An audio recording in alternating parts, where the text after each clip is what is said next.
Let me begin by addressing a deeply troubling issue that has come to light through a voice note circulating on social media: the reported attack on the bus driver in Dutch Quarter. Let me be clear. This kind of violence is completely unacceptable, and we do not condone it in any way.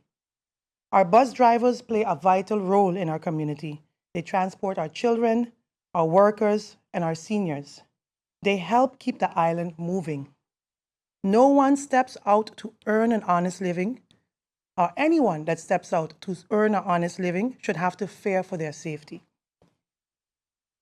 In response to this incident, my ministry will be engaging with the relevant authorities and, importantly, in close consultation with the bus drivers themselves to explore concrete measures to better protect them, which may include installation of surveillance tools to enhance safety. We must create an environment where our drivers feel supported and secure. It is time to return to the values of respect and community, where we look out for each other, not prey on one another. As Carnival officially opens this week, I encourage everyone to enjoy it safely, responsibly, and with pride. This year, I'm particularly pleased with the public-private partnership between Koiman and the Ministry of TIAT. Together, we launched a booth beautification initiative for the holders to enhance the look and the feel of Pondfield Strip on the Walton Nisbet Road. It is part of our broader vision to elevate the Carnival experience and foster creativity. Koiman also introduced the Koiman Link-Up Corner, a shaded seating and art area perfect for families. These additions aren't just cosmetics. They highlight the vibrancies of our culture and community spirit. Booths will also be judged this year, and winners will earn a free spot for Carnival 2026. Recently, I also attended the Sea Trade Global Conference alongside the Port of St. Martin, the Chamber of Commerce, and the St. Martin Tourism Bureau.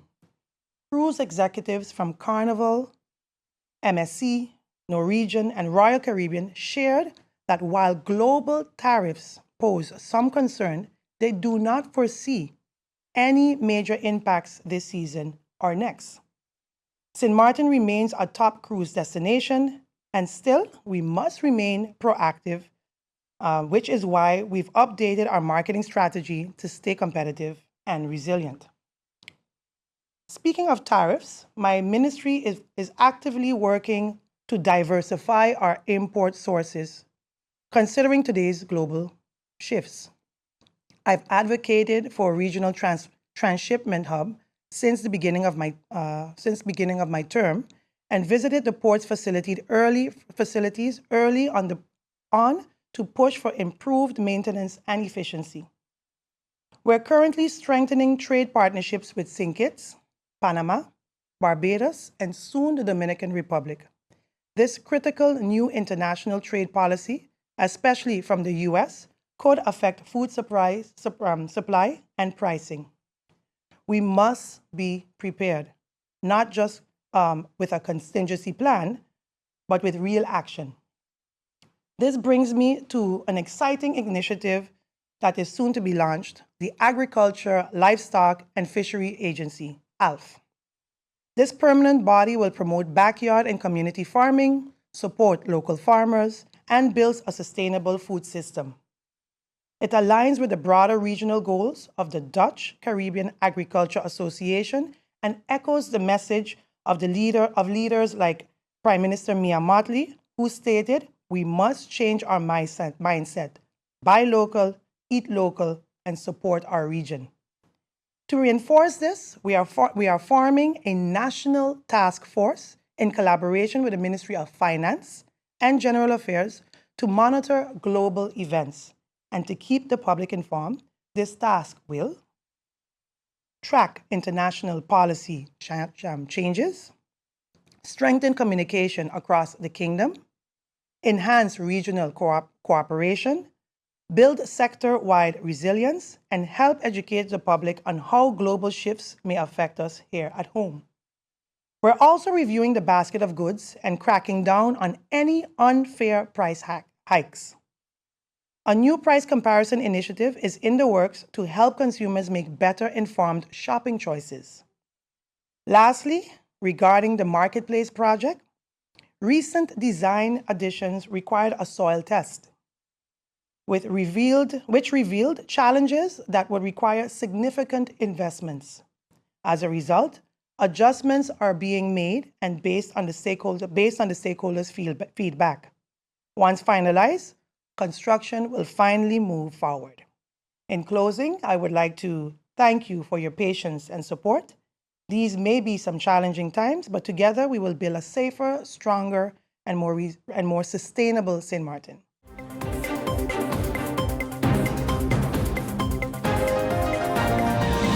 So let's start with Ms. Richardson. Officer Richardson, talk to us about how all of this came about, and then we'll talk to Ms. Whitfield about who was responsible for getting this off the ground.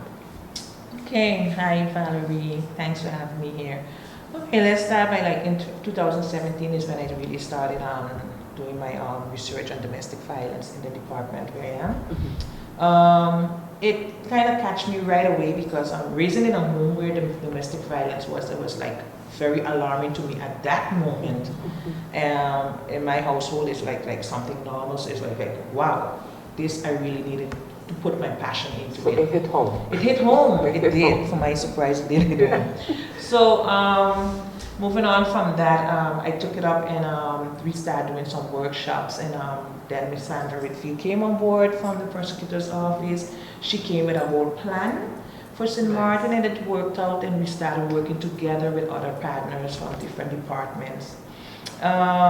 What we started doing by the police also, we built a protocol where the police could be more aware also to go into situations where homes where domestic violence is playing a role. We started to lecture them, start looking in the surroundings, start looking to see what he could see, who he could speak to neighbors. One of the things that came of a great protocol from the prosecutor's office is that the victim would not have to do any more report that she's been abused. Just the reports from the police officer of what they realize and see in the situation is enough for us to prosecute someone. So that was a plus. Okay. So because usually you get at how was it before? Before it was yes, because if they don't give a report, we don't have anything. Mm-hmm. So that changed. Most of the victims does not want to give a report. They're scared, or to continue with this and how it would end for them was a real process. Right. And then we had a mediation and a mediation pilot, so they could know where they could get help, victim and suspect could get help. So we grew very much. We sat and we had also probation officers on board. So what we did, every month we had interviews with probation officers to see how it's going with the suspect and how it's going with the victim. If they did not comply to what a judge gave them to do, then we go back and we go continue with the case. So those are things that we didn't have that stream going through the pipeline so easily, but now we have sit-downs and more meetings and more things to come back on the topics to see how the case is ending. That was not really there for the police, but now we know what's going on. On that also we joined with the victim support, and that is going very well right now. We contacted with victim support. If I have a victim, I give over the information right away to victim support, and they start picking up and dealing with the victims also. Okay. So we grow in many ways. We coming up in June with a workshop, 3 days workshop for the whole Justice Department. I still have to sit and talk to my boss about that, how we're gonna plan that. And that's our new plan for this year, to put the whole Justice Department on board on domestic violence and how we proceed. You got things to happen, you made things happen. What prompted you to really take this as, I would call it a special case, project, a special project, and you decided to work on it? How did all of it come about? Well, domestic violence is all over the world. Also St. Martin, Holland, doesn't matter if you're rich or poor, it happens everywhere. But it's important for the police and of course for the prosecutor's office to do something with the fact that there is domestic violence and that we have to act on it, because it's not okay. And the most important thing is for the stakeholders to work together, like Patsy already told you just now. And so we have stakeholders we work with, and we got together with the probation office, with inderdaad Code of Guardianship, with the police, to see what we can do to build strong cases for the court to deal with domestic violence. Because if you don't bring the case to court, then people will think, okay, nothing happens with my complaint, Exactly. and then people won't do a complaint, don't file a complaint, don't give a witness statement. So it has to be a known fact, awareness that domestic violence is not okay in any way. It can also be, of course, child abuse or child molesters or women in a relational basis that are being abused. It's not okay. And for like Patsy was telling, it's not necessary to file a complaint, but we still need some kind of witness statement. Liefst van the victim. To start building the case. To start building the case. One statement to start building the case. And it's also important that if things happened in the past that we know about, we are the police, that the police knows about what happened in the past. Because when we only have one incident, the judge of instruction will say, okay, there's one incident, happened once, and then it won't happen again. But if we have the information that it's been going on for years, and there are neighbors who complained, and we have other testimonies from people who said, well, I saw her with a black eye, I saw this, I saw that, then we know, okay, so it's a repeated offender. So it has to be not only punished, but also we would like him to be treated for his aggression against his wife, for instance. So the probation office, together with the prosecutor's office and a mediator, Ms. Bartels, we started a project funded by R4CR, and it also entailed a program for offenders, a safe homes project, and so that they can get treatment for domestic violence cases.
Chair, based on the presentation given, I'd like to say that it's unfortunate that we are putting the civil servants' vacation pay at risk. It's unfortunate that we are putting the payments of police at risk. It's unfortunate that vendors can't be paid. It's unfortunate that bonuses can't be paid. It's unfortunate that subsidies can't be paid. It's unfortunate that all of the ministers and council ministers have stacks of advices probably piling up because the governor is signed off because there's no approved budget 2025. It's unfortunate that this government is not moving. It's unfortunate that we are stagnant today. And the reason why we are stagnant today, and the Minister of Finance made it very clear, is because of the stakeholders. So we are stuck today because of seemingly the Minister of Finance, the Chair of Parliament, because no one on this side for sure was asked on any tax. We weren't involved. So today, to the civil servants, to persons not being paid, to any entity still being owed by government, today, these are the individuals you have to blame. On that side over there, they refuse to hold their government accountable. On our side, the National Alliance side, we've called our first meeting requesting information about the budget in February. Then we called a second meeting. We called a third meeting. We got so desperate that we sent a presidium email asking, hey, but why we can't get responses? Can you kind of include us in the discussion? And today, still no meeting. In addition to that, we have to hear on the road and on the radio as members of parliament about some novel. But there's no kind of decency with this coalition, this government, to say, hey, as members of parliament, even a closed-door meeting, even a simple closed-door meeting to come and say, hey, members of the opposition, because the coalition obviously knows what's going on, let's have a closed-door meeting and let's explain what the situation is. Today, we have to find out that MP Atley and La Cruz made errors, but it was unfortunate. They had a whole different amendment, which I told them, I said, guys, stick to your amendment. But they were advised by the government to change their amendment, with information given by the government to change their amendment, unfortunately. Madam Chair, when we, for the last 3 months, the public has been asking me questions, and what is novel thing, and even some members in here, I said, guys, based on my information, based on legal advice I have from the Netherlands, I don't think this is gonna work. I've written it, I've sent it on radio, but again, the only persons that were important, as the Minister of Finance mentioned, were her stakeholders. Legal Affairs, the Greffier, as she mentioned, and the Chair of Parliament. I've even asked, I've heard the Chair of Parliament say on the radio that the Parliament prefers to go this route. And I said, but how? Because I didn't get consulted on it. The Parliament don't prefer, but the Chair has already mentioned that she represents, through you, Madam Chair, represents the body of Parliament. Right. So, and because of that, as I've said before, then the accountability of where we are today is also on the representation of the body of Parliament. Why today we don't have the budget done and ratified. In December and in January, the big speech was about having the fastest and earliest budget. And today, there will be a new record, the latest ratified budget in St. Martin history. And in addition to that, the minister says in her presentation, we're going to have a replica. A replica is an exact copy or model of something. But no, it's an insert of Carnival and Tibio, and we'll add this, so that means that the first budget had issues. And that comes to my second question, because, again, I heard on radio from the chair said that the government could just send their changes to the budget, and they could continue to execute, and when they amend it, we'll retroactively ratify it, fix it. So my first question is to the government, the Minister of Finance, Prime Minister, what legal basis is there for the government to make amendments to the budget and only send a letter to Parliament and make that payment and execute? So what's the legal basis for that? And if that's the case, then can we do that with everything, with every legislation? Because we could just say, hey, This law got to change. We're going to tell Parliament nothing. We're going to update it with a letter, and whenever the budget, with the SAHA, let's do the SAHA one time, update it, and then execute on a later basis. The minister also mentioned that we're going to include the TERIO advices, the TERIO income. And the minister mentioned that the only issue with budget 2025, no, I have to smile because I'm crying. I have to leave one of my emotions out. The only issue with the budget 2025 is the amendments, the mistakes that the Parliament made. But that's incorrect. That's incorrect because the minister herself mentioned that now in this budget, we're going to include the TERIO. But TERIO already was known from last year. TERIO actually had to be included in the budget 2025 already. So much so, right, that the government even made advices based on this income from TERIO that was sent, approved by the Council of Ministers, knowing that it was not budgeted for in 2025. And if I'm wrong, Madam Chair, I'll let the government to clarify that. Did the government make advices based on revenue that was not budgeted in 2025? So much so, I believe even approved by the Council of Ministers. Because that would mean then that no, the amendments were not an issue. The budget was an issue. So clarity on that, please, Madam Chair. If some of the MPs weren't so obsessed in having their motions and amendments passed, then maybe then they could have seen the issues in the budget from the beginning, rather than saying it's over on this side that the problem is. But nevertheless, with that being said, I do have one question for the Minister of Finance based on her actual presentation, which is if the Minister can explain to me, please, exactly what she means by the 1% vacation allowance to be paid in June. I just wanted to see if the full amount is going to be paid out, because it says 1%, so I'm a little bit confused on that.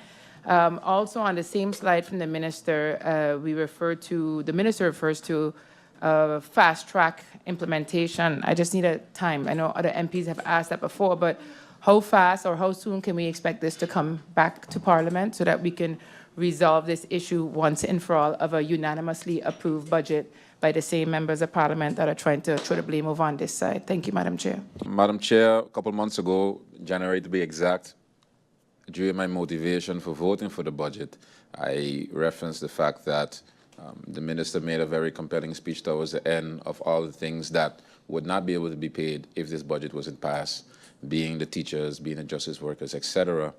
And also, there was a feeling, both past and present, that opposition plays opposition just for playing opposition's sake. And I referenced the fact that even though I had my questions, I would be giving the Prime Minister and the Minister of Finance the benefit of the doubt. And in the Minister's presentation just now, through you, Madam Chair, she referenced the fact that because the budget was passed unanimously, it signaled consensus of Parliament. I slightly disagree in the sense of it didn't only signal a consensus from Parliament, it signaled trust from Parliament. And to see and to hear, because I'm saying to hear because everything was then heard over radio, via our email here, email there, and basically on the road, to hear everything up to now via different channels than the minister herself directly, gives me the feeling that that trust was not reciprocated to Parliament once something was found wrong with the budget.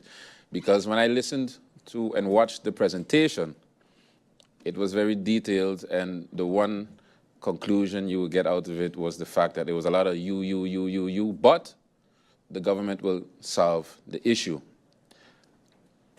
And, you know, the first thing that came to mind while listening and watching the presentation was that the minister checked the box of transparency, but they would say in Dutch, onderbuik gevoel. I feel that the minister is still leaving out a bit of truth in that package. I say that because of the following reasons, and I'll say my feeling is, not based on something that I read on paper or anything, but I'll explain that feeling. what was explained was that the amendments were the reason for the delay in ratifying of the budget and the reason why the budget has to come back to Parliament, and that being in June. But I am of the opinion, if it's just amendments, especially amendments brought by Parliament, that same presentation, after all of the questions from Parliament over the last 3 months, could have been communicated to Parliament a long time ago. Why did we have to wait 3 months to get this update? Again, especially if amendments were given prior to being submitted, changes were made, advice was followed, but the party or the individuals that submitted that amendment never got a call from the minister like, hey, boo, come inside, I got to explain you something. Never. But 3 months later, an eloquent presentation explaining all what was wrong with their amendment, just the amendment that got the most work. You know, growing up, I always heard that transparency isn't about how much you speak, but it's about what you refuse to hide. And again, I'm speaking purely off of feeling. I do not get the feeling that all the reasons given today are the sole reasons why the budget has a problem. Because, again, if these amendments are the sole reason why the budget has an issue, it should not take 6 months to be remedied. It should not take 3 months to give Parliament a mere update in person to what is the issue.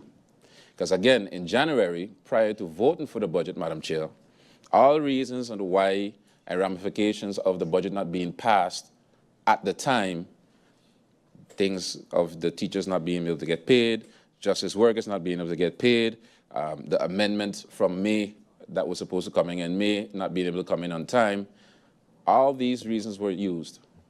And now we're hearing that the budget is coming back to Parliament in June.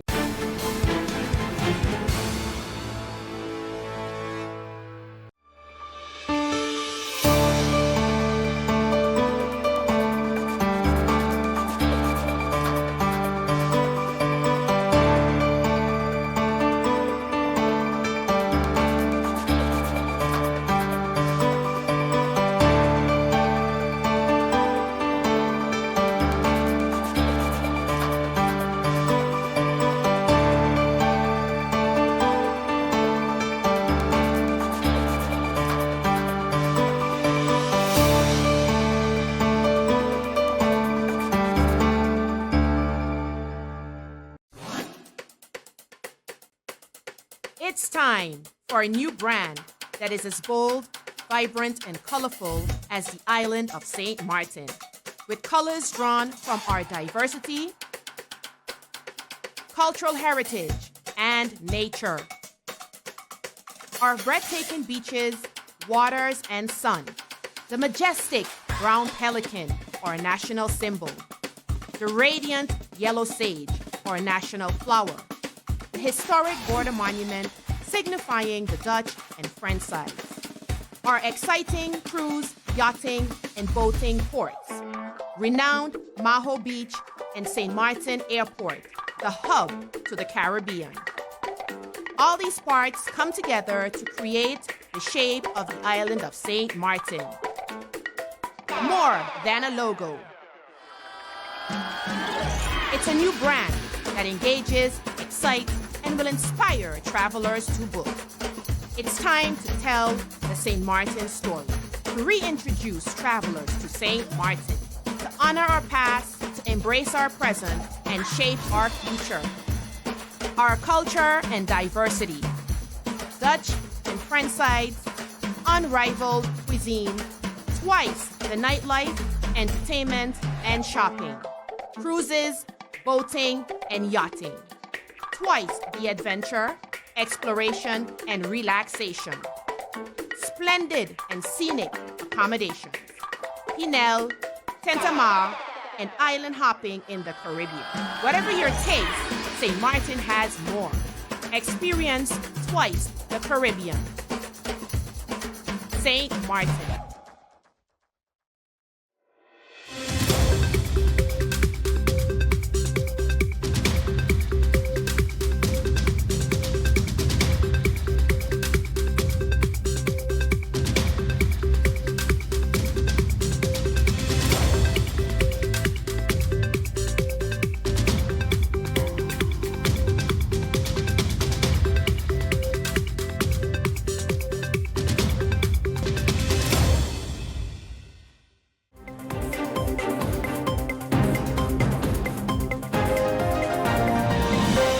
Okay, now, can you describe what the shelter management simulation will involve and its benefits for the participants? When I saw this one on the schedule, it tickled me.